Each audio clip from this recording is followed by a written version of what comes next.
Sir నమస్కారం sir. నమస్తే అండి.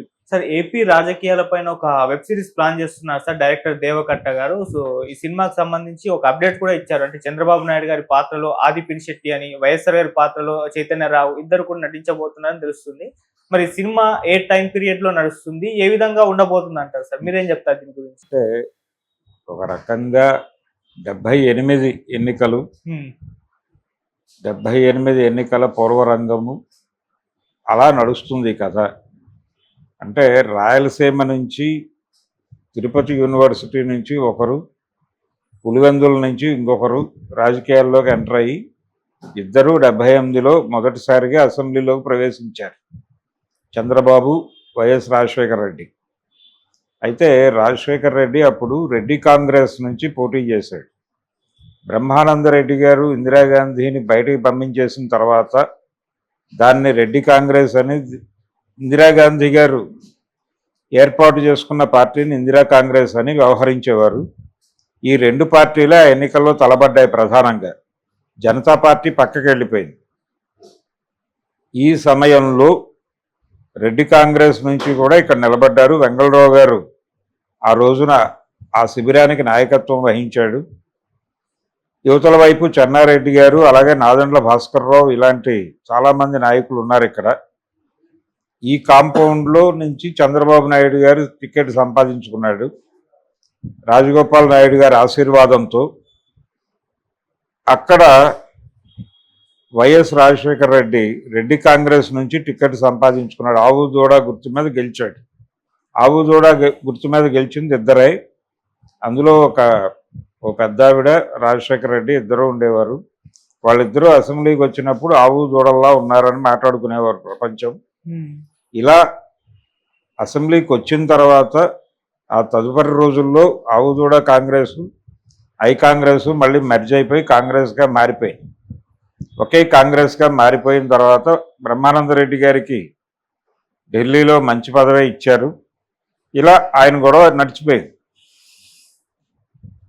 అలా రాజకీయ అంటే భిన్నమైనటువంటి పార్టీల నుంచి గెలిచి అసెంబ్లీలోకి వెళ్ళినటువంటి వీళ్ళిద్దరి మధ్య ఒక స్నేహం నడిచింది. ఆ స్నేహంతో పాటు ఎవరి పథకాలలో వాళ్ళ పథక రచనలో వాళ్ళు ఉండేవాళ్ళు. ఇద్దరి టార్గెట్ ముఖ్యమంత్రి కావటమే. వాళ్ళు ఎమ్మెల్యేలుగా గెలిచి ఏదో మంత్రి అయిపోయి అవకాశం వస్తే ముఖ్యమంత్రి అవుదాం, లేకపోతే అంత వస్తుందా మనకి అనుకునే వాతావరణంలో ఎంటర్ అయిన వాళ్ళే. కానీ వైఎస్ రాజశేఖర రెడ్డికి ఎమ్మెల్యే అయిన మొదటి రోజే మనం ముఖ్యమంత్రి కావాలి అనే ప్రోగ్రాం ఉంది, చంద్రబాబుకి ఉంది. అయితే రాజశేఖర రెడ్డి ఆ ప్రోగ్రాంని ఎగ్జిక్యూట్ చేయడానికి ప్రతి జిల్లాలో ఉన్నటువంటి, ఆ జిల్లాలో ప్రభావవంతమైనటువంటి క్యారెక్టర్స్ ఉన్నటువంటి, ఏ విధమైన ప్రభావవంతమైన అయినా పర్వాలేదు, వాళ్ళతో ఒక రిలేషన్ మెయింటైన్ చేయాలి అనుకునేవాడు. చెక్కంపూడి రామ్మోహన్ రావుతోనూ గోదావరి జిల్లాల్లో, అలాగే ఇప్పుడు కొంత పొలిటికల్గా వెటరన్ని, సీనియర్ని అని చెప్పుకున్నటువంటి ఆయన రాజమండ్రికి చెందినటువంటి ఒక రాజకీయ, గతంలో ఎంపీ చేసినటువంటి రామోజీరావు మీద కేసులు వేసినటువంటి ఓ పెద్ద మనిషి ఉన్నాడు. ఆయన మీడియాలో తరచూ మాట్లాడుతూ ఉంటాడు. వారి పేరు ప్రపంచానికి తెలుసు. కాబట్టి వీళ్ళందరూ కూడా ఆ టైంలో వంగవీటి రంగా గారిని కూడా తన కోటరీ మనిషిగా ఆయన భావించేవాడు వైఎస్ రాజశేఖర రెడ్డి. ఇలా వీళ్ళందరితోనూ మంచి సంబంధాలు మెయింటైన్ చేసేవాడు. కన్నా లక్ష్మీనారాయణ, వీళ్ళందరితోనూ ఇలా ఈ రిలేషన్స్ మెయింటైన్ చేస్తూ తన గ్రూప్ అనేదాన్ని ఒకదాన్ని స్ట్రైట్ వైడ్ డిజైన్ చేసుకున్నాడు ఆయన. ఈ డిజైన్ చేసుకోవటం అనే ప్రోగ్రాం మీద ఎప్పుడైతే దృష్టి పెట్టాడో ఆ రోజునే ఇతనికి సీఎం కావాలి అనే ఒక ప్రోగ్రాం ఉంది అనే విషయం అందరికీ అర్థమైంది. ఆ టైంలో ఇంకా వెనకబడే ఉన్నాడు చంద్రబాబు. ఆయన ఆ డిజైనింగ్ చేస్తున్న రోజుల్లో చంద్రబాబు నాయుడు గారు కూడా ఆయన సన్నిహితుడిగానే ఉండేవారు, వారి మిత్ర బృందంలో ఉండేవాడు. వీళ్ళందరూ కలిసి దిగినటువంటి ఒక గ్రూప్ ఫోటో ఉంది ఇప్పటికీ. అలాగే ఒక రోజు అసెంబ్లీ వేదికగానే చంద్రబాబు ముఖ్యమంత్రి కావడానికి నేనే కారణం అన్న పద్ధతిలో ఆయన మాట్లాడాడు. అంటే చంద్రబాబు నాయుడు గారికి చిత్తూరు జిల్లా నుంచి ఒక సంబంధం ఏదో వస్తాయి, దాన్ని కాదని ఈ పెళ్లి చేసుకున్నాడు, ఏది ఎన్టీఆర్ కూతుర్ని. దీనికి ముందు తనని అడ్వైజ్ అడిగాడని, తనే ఇలా చేసుకోమని అడ్వైజ్ ఇచ్చానని, అందువల్లనే ఈ రోజున సీఎం అయ్యాడని అసెంబ్లీ వేదికలో ఆయన మాట్లాడినటువంటి మాటలు పేపర్లో రికార్డ్ అయినాయి. అయితే ఎవరిని అక్కడ చిత్తూరులో ఎవరిని అనే దాని దగ్గర రకరకాల అభిప్రాయాలు ఉన్నాయి. ఆ సంబంధం రాజగోపాల్ నాయుడు గారి ద్వారా వచ్చింది అనేసరికి ఆయన కుమార్తె లేకపోతే మరొకరా అనే చర్చ ఒకటి జరిగింది. అది అయ్యి ఉండకపోవచ్చు, కానీ ఆయన ఒక సంబంధం ఏదో సజెస్ట్ చేశాడు. ఆయన ఆశీర్వాదంతో ఎమ్మెల్యే అయ్యాడు కాబట్టి.